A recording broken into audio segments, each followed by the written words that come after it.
अस्सलाम वालेकुम।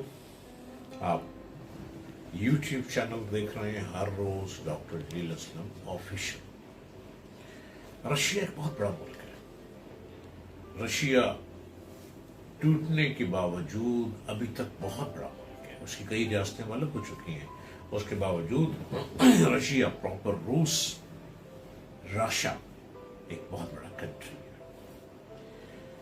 रशिया में सोना चोरी हो गया। तो सुनिए मेरी बातें, मेरी जबान। रशिया के सूबा कैमरून के गवर्नर अमान तोलिएव ने सूबे के बाशिंदों से अपील की है कि कोलचाक का गुमशुदा सोना तलाश करें।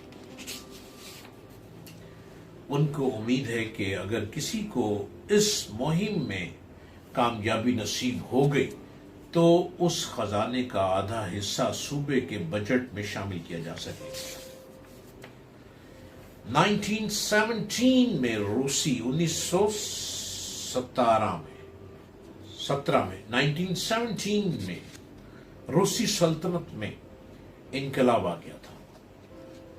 खाना जंगी शुरू हो गई थी। बाल्शिकों के खिलाफ लड़ने वाले एक धड़े की सरकर्दगी एडमिरल अलेक्जेंडर कोलचाक कर रहे थे।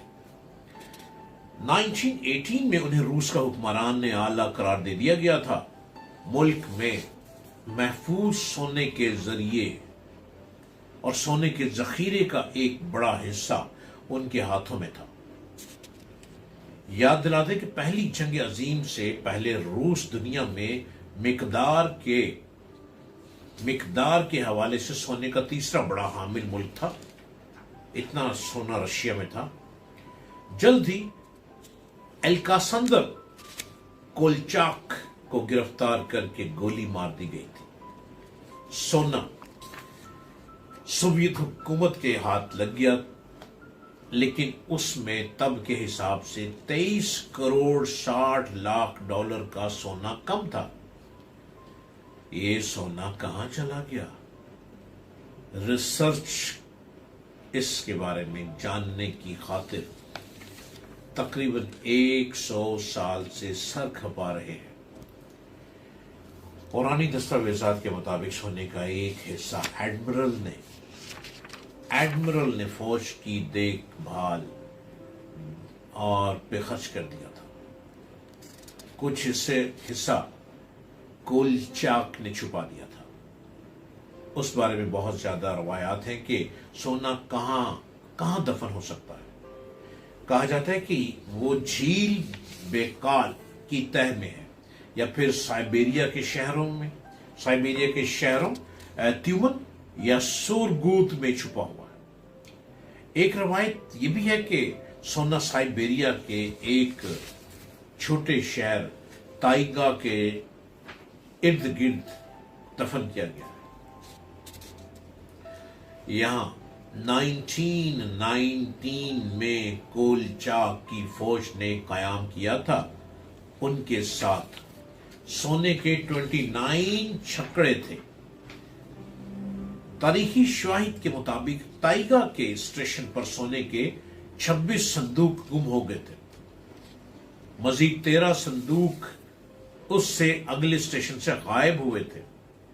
सुबह कैमरूमो के गवर्नर अमान तोलिएवा ने उन्हें संदूकों को ढूंढ निकालने की आवाम से अपील की है, मगर साइबेरिया में सोने के खजीने से मुतालिक किस्से इतने ज्यादा और मुतजाद हैं कि उनमें से झूठे सच्चे किस्सों को अलग किया जाना मुमकिन नहीं।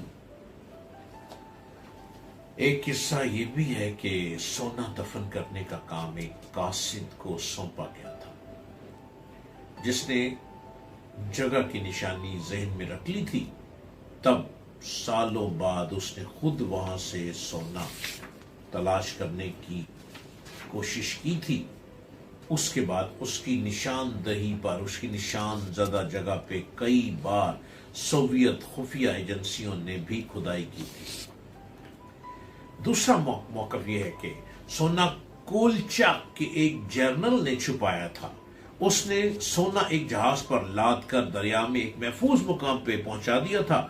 تیسرا موقف یہ ہے کہ کولچاک کے اہلکاروں نے ہی اس کا 850 کلو گرام سے زیادہ سونا چرا لیا تھا۔ چونکہ سردیاں تھیں اس لیے انہوں نے سونا چھپانے کی خاطر گڑھے کھودنے کی مشقت نہیں کی تھی، بلکہ سونے کی اینٹیں اور دیگر قیمتی اشیاء کئی جھیلوں میں سے ایک میں غرق کر دیے گئے تھے۔ کئی جھیل جو تھی، جھیل میں سے 100 سال سے کولچاک کا سونا تلاش کرنے کی خاطر سائبیریا کے تائیگا میں دسیوں مہمات شامل لوگ جان مار چکے تھے۔ دانشور کولچاک کی سوانح حیات پڑھ کر اندازہ لگانے کی کوشش کرتے رہے کہ خزانہ کہاں دفن ہوگا، کبھی یہاں سے تو کبھی وہاں سے۔ خزانہ تلاش کرنے والوں کو سونے کی ایک ڈلی جس پر زار کی مہر کندہ تھی یا کوئی سونے کا سکہ ضرور ملا، لیکن سب نے نفی کر دی، انکار کر دیا کہ یہ وہ نہیں ہے۔ سونے سے بھرے گمشدہ صندوق اب تک دستیاب نہیں ہو سکے ہیں۔ ممکن ہے کہ گورنر موصوف کی اپیل سے خزانے میں دلچسپی لیے جانے کی ایک نئی لہر پیدا ہو اور کولچاک کا گمشدہ سونا تلاش کر لیا جائے۔ آج تک رشیا کا چھپا ہوا سونا جو 1917 میں دفن کیا گیا تھا آج تک نہیں مل پایا۔ رشیا اتنا بڑا ملک ہونے کے باوجود، ریسرچ کی انتہا کے باوجود اس سونے کو تلاش نہیں کر سکے کہ وہ کس زمین میں دفن ہے جہاں سے رشیا اس سونے کو نکالا۔